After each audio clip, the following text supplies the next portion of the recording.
welcome to another video by me, Stephanie Canada, on my channel, Backroom Finds. Today's video is going to be about how to use a vintage sewing pattern and a man's shirt to make a garment. Now, I say that, and as you can sort of tell, I'm in a hotel room. So I won't be making the actual garment today, but what I will be doing is taking a early 1950s Vogue pattern and laying it out on top of a men's thrifted shirt that I found at Arc Thrift store here in Denver, and showing you guys how you can lay out this piece on your either used or new shirt, as you will, and what to be looking for as far as style and cut of the men's shirt to make the most of your pattern. In the 1940s, there were definitely magazines and articles written about how to do this exact thing. I have a few here that I'm going to share with you. The first is going to be Make and Mend for Victory, book number S10, and at the time it was priced a whole whopping 10 cents. What this showed you was how to do quick, smart head work to make yourself a new hat in case you hadn't been able to update your wardrobe recently. It also shows you how to make different collars and details to go with your already existing clothing. Also, to spice up the clothing with using as little fabric as possible. And toward the back, what we see is ways to take a men's suit and turn it into something for you. They actually give you a list of patterns that you can buy that most easily fit onto a men's suit that would be tailored for the female form. I'll show you some of these layouts as well. So here we have layout number 1, which is Jacket and Skirt Hollywood 949. The suit is cut without any special adjustments by laying the pieces on the suit as directed. The original suit was entirely ripped except for the dart which comes straight up from the pocket. When making the suit, follow the pattern carefully. Throughout this magazine they show 4 different ways to lay out patterns onto men's suits for women. That's before we get to the ones that go to the kids. Now obviously the kids are going to be a little bit easier because they're just smaller yardages, smaller people. But what's interesting is that this book isn't the only one that showed how to do this. Now I'm going to show you guys a second example from a regular magazine. This one is from Women's Day in October of 1947. The article is called Father Suits the Family. And in this it shows you 4 options of how to suit your family from his suit. The first one that they used is Butterick 4132, and that would be for a girl's suit slack combo. The second one is Butterick 3021, which is for a young man's short suit and cap. We also have Butterick 4065, which is a lady's suit, and my personal favorite, Butterick 3952, which is still a lady's suit, but what you have is you have a short jacket with really spectacular details. So these magazines were readily available. Articles were being written about it all the time. This trend was primarily caused by rationing in the 1940s, and it's something that I think if we looked hard at our society today, with the fast fashion trends, we really could put it to good use. To use the garments that you already have and make it into something new. So come with me and I'll show you guys how to lay out a pattern onto an old men's shirt. Step 1. Pick your pattern. For this project, I chose Vogue 7347 in a bust size 36, circa 1951. This size pattern would not fit me, but it's what I'm using for today's example. It has a one-piece front and a button back. The view I am doing is the Peter Pan collar. Step 2. Pick your shirt, and then wash it. I opted for a double XL Old Navy, aka modern, pink and blue plaid cotton button-up shirt with a yoked back panel. Step 3. Seam rip the shirt. Time for some good old thread pulling porn.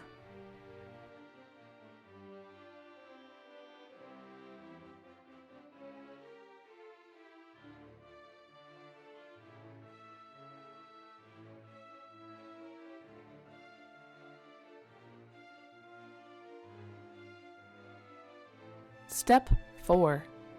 Iron your pattern pieces flat. I use a dry iron with the heat set to polyester for my pressing.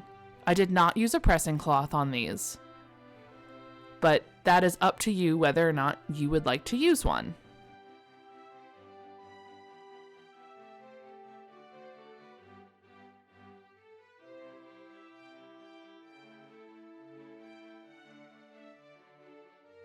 Step 5.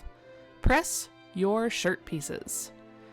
Now, while I do this, I'm going to give you a couple of things that I would have changed. Number 1, I would not have grabbed a plaid shirt. The print matching on this is going to be heinous, but here we are. Number 2, I would 1,000% not cut away the placket with the buttonholes.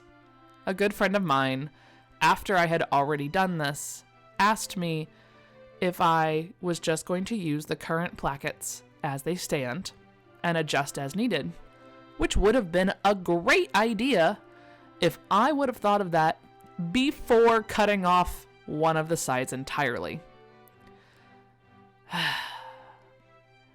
Anyway, number 3, make sure your shirt isn't from a heavy deodorant user, because too much deodorant on the fibers creates a waxy finish that will leave stains in the pits and on the sleeves, which, if you're doing a different blouse, could pose big problems.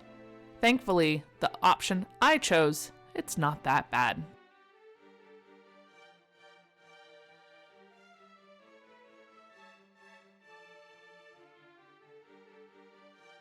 Step 6. Lay out your pattern pieces onto the shirt. First, take the back piece of your shirt and fold it so the right sides are together, ensuring that all of your edges are lined up and the straight of grain runs along your fold.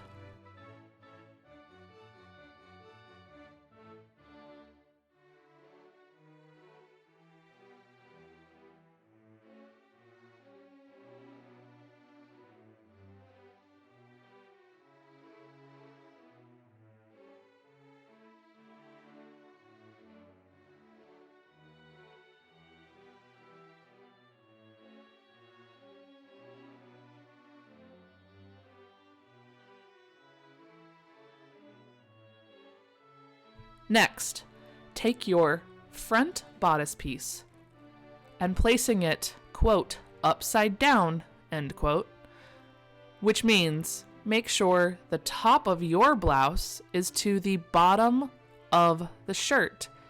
This allows you to make sure you have enough room to cut it out without shorting any of your seam allowances. Mine just fits the shirt if I move the bottom edge of the pattern piece all the way up to the place where the yoke was sewn onto this back piece of the shirt. Then you would pin it down and cut it out. Next, grab one of the front shirt pieces .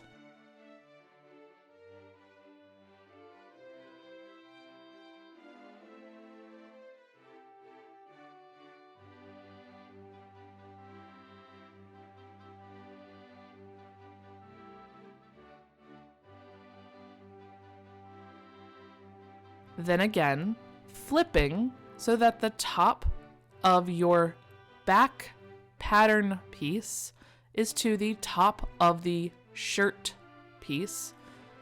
It will just barely fit for a bust size 36, and this particular cut if I line the button holes up with where the buttons were on the placket.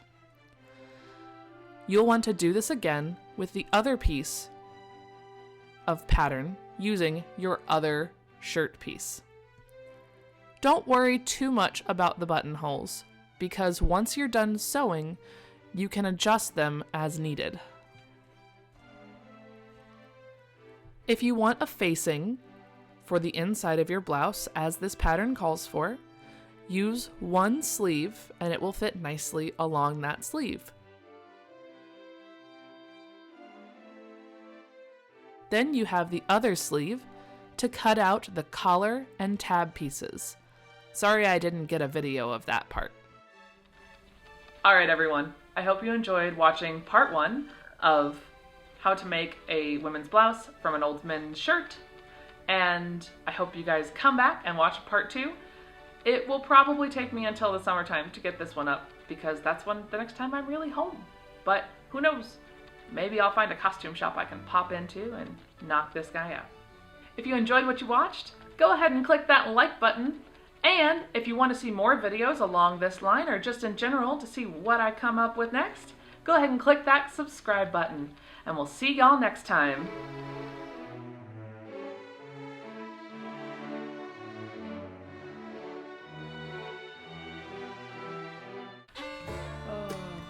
Do y'all want a bloopers reel? Because I feel like you're going to get one this time around. Words, all the words.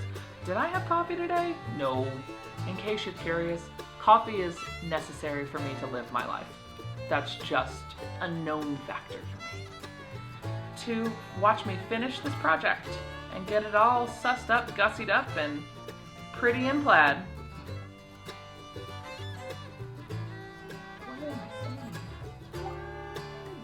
Need coffee. Which was the